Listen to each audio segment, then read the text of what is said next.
They were 5 initially when they are abducted at 19 coins. The time is exactly between 5:30 to 6. 5:30 to 6 in the morning. How it happened is that 2 black Prados and white Subarus came from different directions. One from the direction of, Uabera. The other one was already packed. It's like they are at some sort of tip over around KCB Bank. And then the other one is just around the stage, the taxi stage there. So when walishikwa walikuwa watano, around between 5:30 to 6, walienda side ya Kisima. Now the count of 1, 2, they release, waliachilia mavijana wawili. Moja aliachiliwa just past Kisima. Walimwambia alale chini, wakamwambia asiinue kichwa mpaka waende mbali. That is the first guy walimdrop hapo. The second one walimdrop just before, unaona hiyo stretch kabla hawajafika Timau. That is the second guy. That is how we got information. Na wakapita na wale watatu.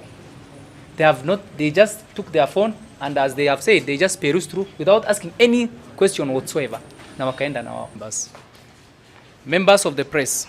This is an official press statement from the families whose members have been abducted by unknown masked gunmen in Isiolo County. Our family members have been abducted on Saturday, 6th July 2024 in Isiolo town and bundled into 2 black Prados and 1 white Subaru by heavily armed gunmen who are believed to be police officers. Upon their abduction, they were quickly transported towards Nairobi as the last location of their phones is at Karatina. Sources from the now extremely traumatized person who have been abducted along the 3 family members indicate that the abductors were indeed police officers. Since the said arrest, our family members have been abducted whereabouts are unknown and incommunicado for the last 4 days, which translates to more than 96 hours. Despite the family visiting various police stations in Isiolo, Nairobi, and Kiambu counties to look for them. Given that my own brother, that is Isa Osman Guyo, is unwell and on medication, the family is reasonably apprehensive that his continued detention may harm his frail health status. Their abduction and detention violates all constitutional principles known to man in our country, that is, which reignites horrible memories of history. It is hoped that their cases will not be part of the statistics of history as has been witnessed in the past few weeks. To be precise, the suspects, once arrested, ought to be subjected to fair trial, as espoused in the Constitution of Kenya. Their detention before trial amounts to punishment before prosecution. Any further detention of them continuously to severe infringe on their rights to human dignity, liberty, and security of the person. They are entitled to unlimitable human right. We, as the bereaved family, request for 3 things from our beloved government.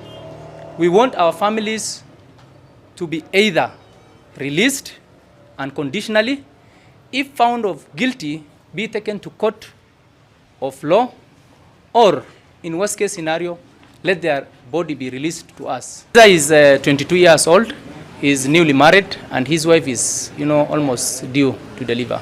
Yeah, he's 22 years old. That is Isa Osman. I don't know. Because up to now, we have visited so many police stations, including even NIS headquarters in Nairobi. We don't know. We are totally in darkness. And this has really made us to be in a very, worrisome state. Yes, we don't know what they have been accused of. And 4 hours is elapsed. The culprit or the suspect is supposed to be taken to court of law. But now, 24 hours down the line, we don't know whether even these boys are alive or they are dead. This year, even up to Nairobi office, nobody knows their whereabouts.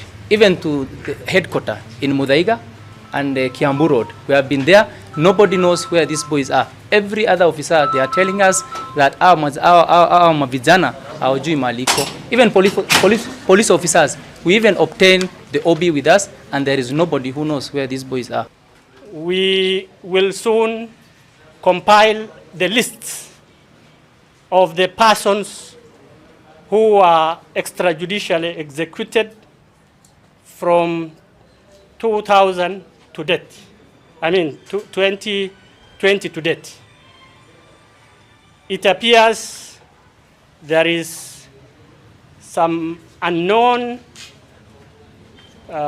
things that are going on within the government circles where young men are targeted.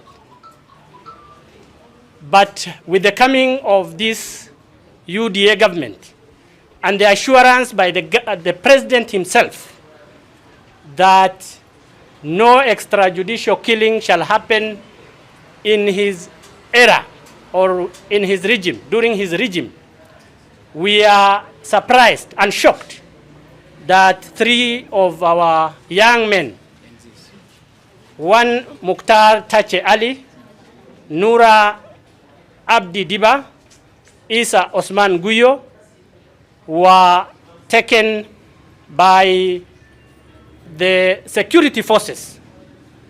We know the people who took them are security forces, specifically the DCI.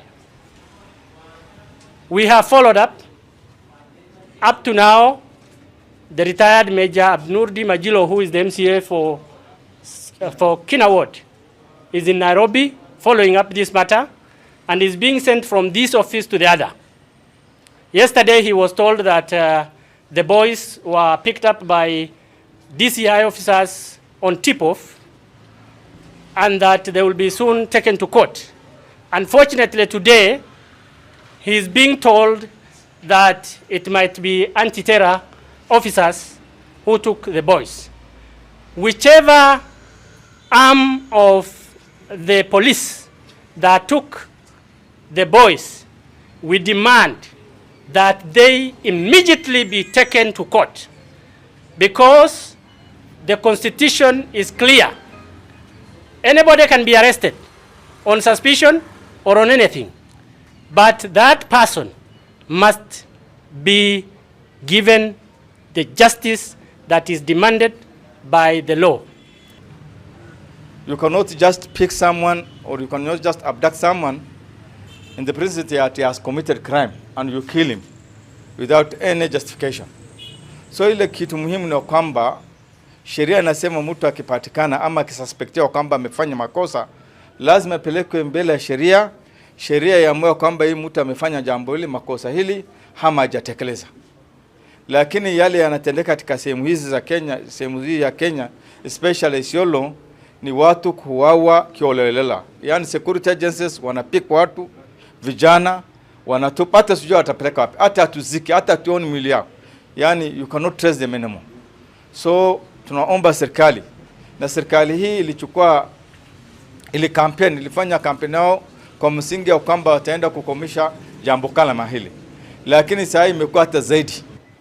To the DCI head to take charge and bring to book the DCI officers in Isiolo who are